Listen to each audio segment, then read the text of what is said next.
আসসালামু আলাইকুম। South Asian School first digital school in Chattogram online drawing ক্লাসে তোমাদেরকে স্বাগতম। প্রিয় শিক্ষার্থীরা, আশা করি আল্লাহর অশেষ রহমতে তোমরা সবাই আলহামদুলিল্লাহ অনেক ভালো আছো। আলহামদুলিল্লাহ আমিও ভালো আছি। আজকে তোমাদের ক্লাস নিচ্ছি আমি মোহাম্মদ শহীদুল হক চৌধুরী, সহকারী শিক্ষক, South Asian School Chattogram. Lecture number 5, 9 September 2020।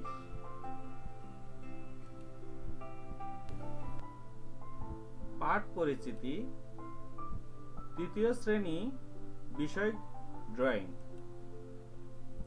আজকে ক্যাথলি অঙ্কন ও প্রশ্নোত্তর 9 শিখবে। প্রিয় শিক্ষার্থীরা, তোমরা প্রশ্নোত্তর 1 থেকে 8 পর্যন্ত আগে শিখেছ। আজকে আমরা 9 নাম্বার প্রশ্নটি শিখে তারপর ক্যাথলি কিভাবে অঙ্কন করতে হবে সেটা আমরা ভিডিওতে ইমেজ আকারে দেখব। যদি তোমাদের কোনো কিছু বুঝতে সমস্যা হয় তাহলে অবশ্যই আমাকে জানাবে। প্রিয় শিক্ষার্থীরা, তাহলে শুরু করা যাক।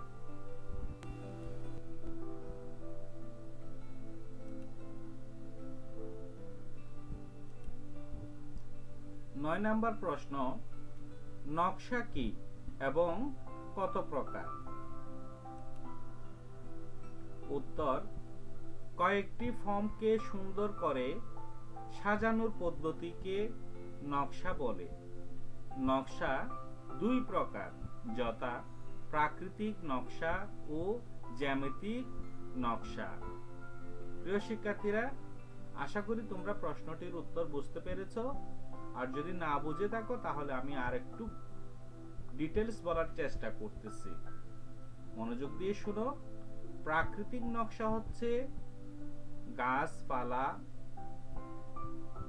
পাতা, লতা পাতা অর্থাৎ এগুলির সমন্বয়ে যে নকশাগুলি করা হয় সেটা হচ্ছে প্রাকৃতিক নকশা।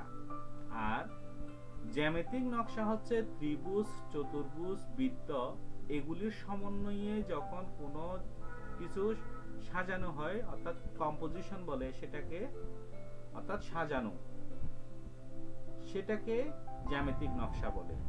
আশা করি বুঝতে পেরেছো। আবার বলতেছি, নকশা কি এবং কত প্রকার? উত্তর, কয়েকটি ফর্মকে সুন্দর করে সাজানোর পদ্ধতিকে নকশা বলে। নকশা 2 প্রকার, যথা প্রাকৃতিক নকশা ও জ্যামিতিক নকশা। শিক্ষার্থীরা, আশা করি তোমরা প্রশ্নটি বুঝতে পেরেছো। এই প্রশ্নটি ভালোভাবে মুখস্থ করে অবশ্যই আমাকে ভয়েস রেকর্ডারের মাধ্যমে তোমরা ক্লাসে অর্থাৎ গ্রুপে শোনাবে। আশা করি সবাই বুঝতে পেরেছো। এরপর তোমরা ড্রয়িং করা শুরু করবে। তাহলে আমরা আগে ড্রয়িংটি একটু দেখে নিই। ক্যাথলি অঙ্কনের ধাপ 1। প্রিয় শিক্ষার্থীরা, তোমরা একটা ইমেজ দেখতে পাচ্ছ। এই ইমেজের মাঝখানে একটু নিচের দিকে একটি বৃত্তাকার তৈরি করা হয়েছে। তোমরা ক্যাথলি অঙ্কন করার সময় প্রথমে এরকম করে একটি বৃত্ত অঙ্কন করবে। দ্বিতীয় ধাপ অর্থাৎ ক্যাথলি অঙ্কনের দ্বিতীয় ধাপ, পরিপূর্ণ একটি ক্যাথলি অর্থাৎ একটি বৃত্তকে তোমরা ড্রয়িং এর মাধ্যমে একটি পূর্ণাঙ্গ ড্রয়িং এর রূপ দেবে অর্থাৎ ক্যাথলির রূপ দেবে। আর হাতলটা মূলত আমরা যখন 1 সংখ্যাটি লিখি ঠিক 1-এর মতো, 1-এর পাশে যখন আরেকটি দেবে তখন একটি হাতল তৈরি হবে। আর যেটা দিয়ে ক্যাথলি থেকে পানি অথবা চা ঢালা হয় সেটা তোমরা আশা করি দেখতে পেয়েছো কিভাবে সেটা করতে হবে। একটু বাঁকা করে ঘুরিয়ে দিলেই কিন্তু হয়ে যাবে।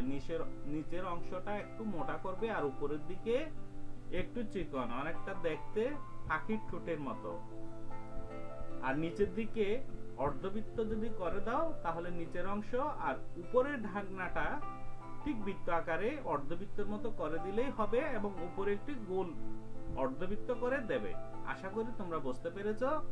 এরপর তোমরা কেটলির মধ্যে যে গোল গোল বৃত্ত আকারে দেখতে পাচ্ছ সেটা কিন্তু জ্যামিতিক নকশা করা হয়েছে। বুঝতে পেরেছো? তোমরা চাইলে অন্যভাবেও করতে পারো, যে ত্রিভুজ দিয়ে করতে পারো, চতুর্ভুজ দিয়ে করতে পারো, বা বৃত্ত দিয়েও করতে পারো। তবে বৃত্ত দিয়ে করলে সুবিধা হবে, তোমরা তোমাদের বইতে সেইভাবে তোমরা দেখতে পাবে। আশা করি বুঝতে পেরেছো। প্রিয় শিক্ষার্থীরা, এখন আমরা তৃতীয় ধাপে দেখব কেটলিতে কিভাবে, অর্থাৎ কি কি রং আমরা দিতে পারি। কেটলি অঙ্কনের ধাপ 3,